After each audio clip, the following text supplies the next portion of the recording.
বন্ধু, হ্যাঁ রে বন্ধু। চ মিষ্টি খেয়ে আসি।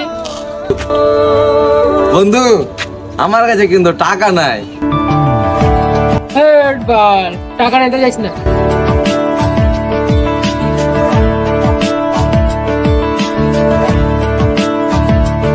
ও একা মনে প্রশ্ন শুধুই জবাব খুঁজে যায়, তোর ভুলেরই মাসুল তোকেই গুনতে হবে হাই।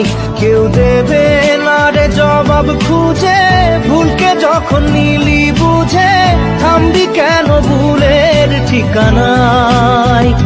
ও বন্ধু রে, বন্ধু রে, ও বন্ধু